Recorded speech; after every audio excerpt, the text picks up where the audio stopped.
The 2024 MacBook Air now has the updated M3 processors and all the benefits that come with it. And after using it for the last 2 weeks, I can honestly say it's pretty great.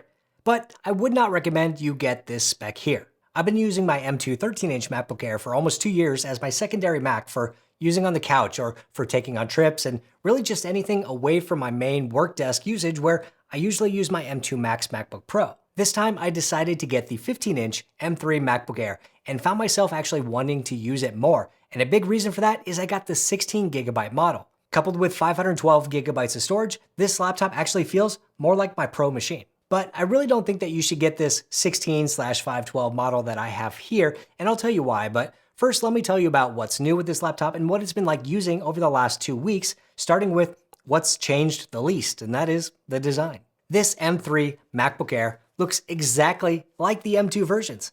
They come in the same colors of silver and space gray, midnight and starlight.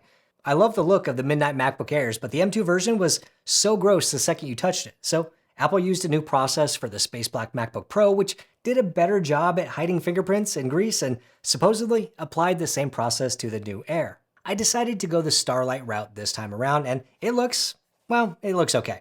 It is almost a super soft copper or gold or even just silver in certain lightings, but when you put it next to the silver MacBook or the studio display, it just looks like a dingy silver, kind of like the color process went wrong. This is probably not my favorite color MacBook, but it's nice to have something slightly different that won't look disgusting right after carrying it around just a few times. But I still absolutely love the Apple modern design language with the flat top and bottom and the side curves where it makes sense. The MacBook Air just feels impossibly thin and light, even though the 15-inch model is basically the same weight as the 14-inch Pro and slightly wider and deeper.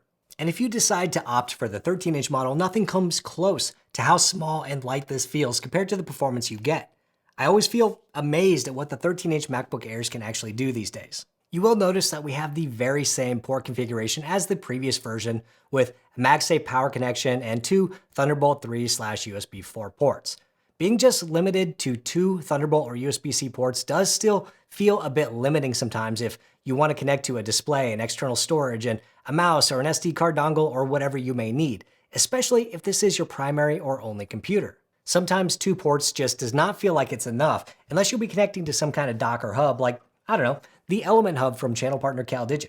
The Element Hub from CalDigit is an 8-port Thunderbolt 4 hub that is perfect for your new MacBook Air. You're no longer limited to just 2 Thunderbolt ports because the Element Hub gives you 3 additional Thunderbolt 4 ports along with 4 10 gigabit per second USB-A ports, so you can connect exactly what you need. When paired with a Mac, the Thunderbolt 4 ports support dual 6K displays at 60 Hz, depending on your Mac model, and this MacBook Air M3 supports one 6K and one 5K when the lid is closed.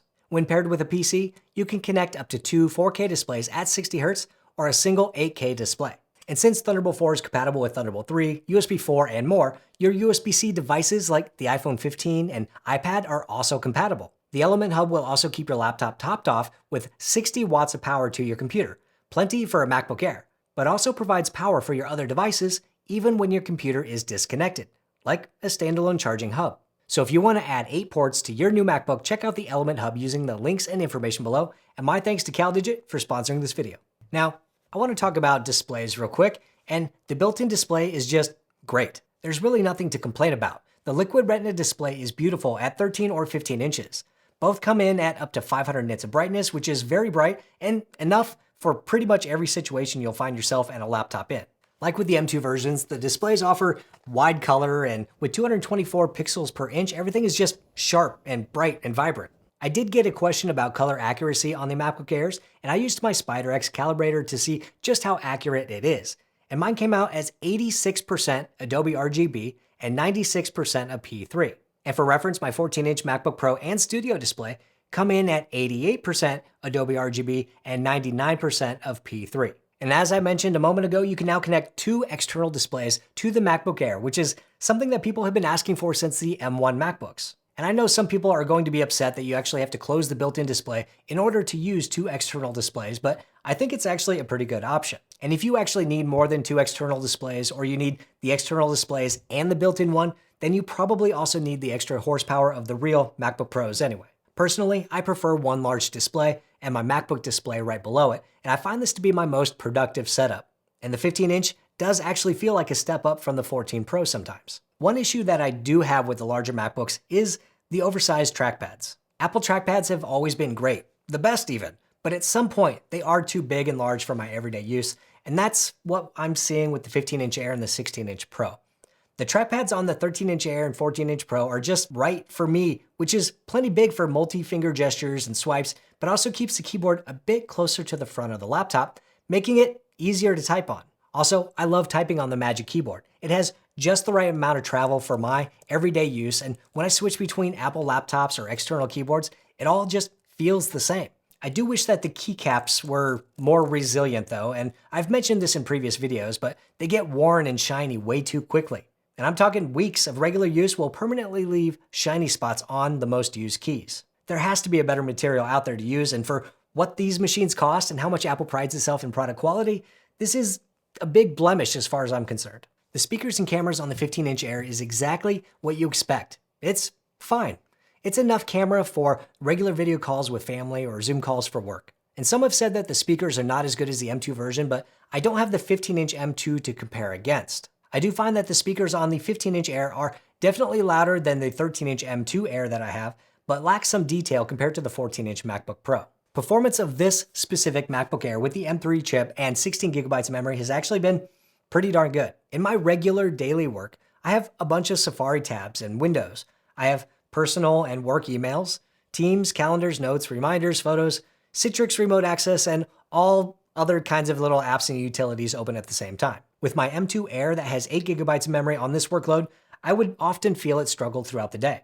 I would need to close apps or limit what I do or how long I do it when away from my primary machine.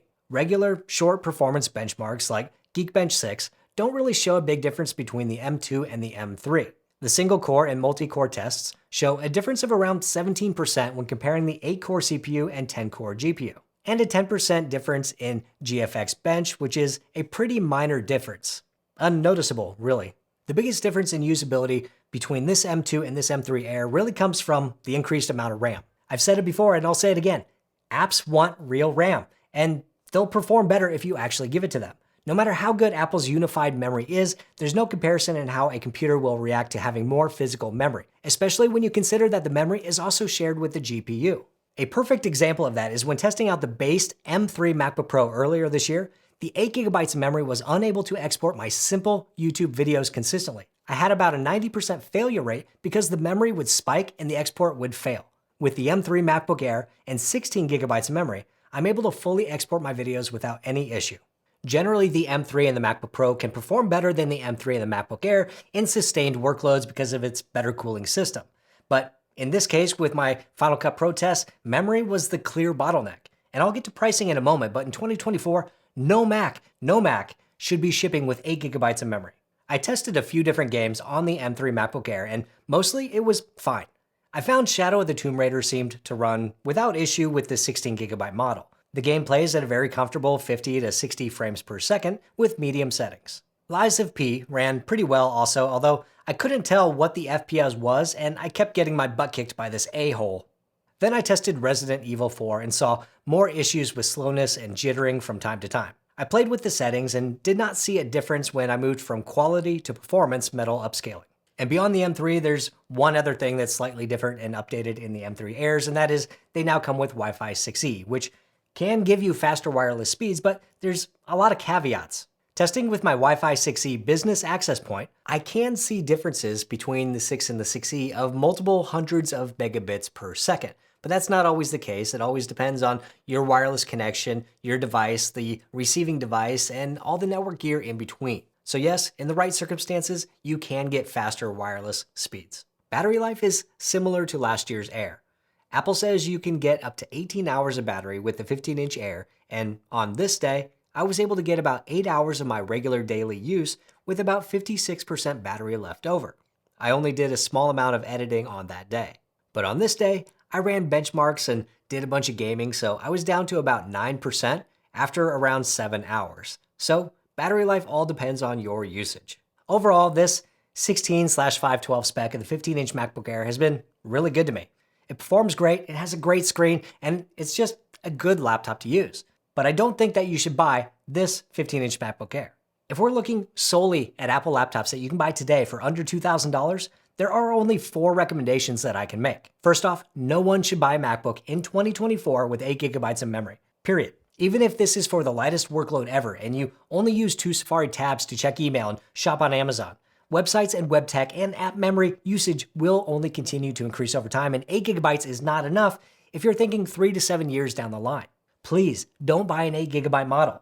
Save for just a bit longer if you need to and get the 16 gigabytes. You will be happier in the long run, I promise you. The 2 questions you need to ask yourself is, do I want a larger display and do I want more built-in storage? If you want the most portable Mac you can get for moving around the office or traveling, or just because you like smaller devices, the 13-inch M3 with 16 gigabytes of memory is the way to go. You could theoretically save $100 and get the M2 version, but for just $100 more, you get a new CPU, you get Wi-Fi 6E, faster internal storage, and probably another year of software support at least.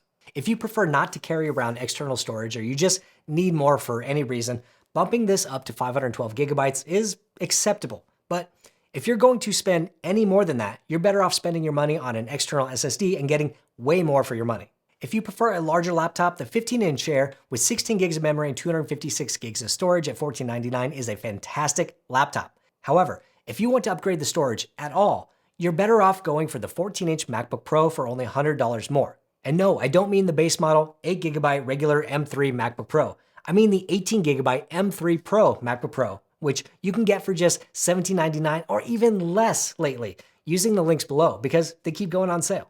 For only $100 more than this spec MacBook Air right here that has 16 gigs of RAM and 512 gigs of storage, you can get a way better 14-inch MacBook Pro with a faster processor with more GPU and CPU cores and a processor that can just run faster and longer with active cooling.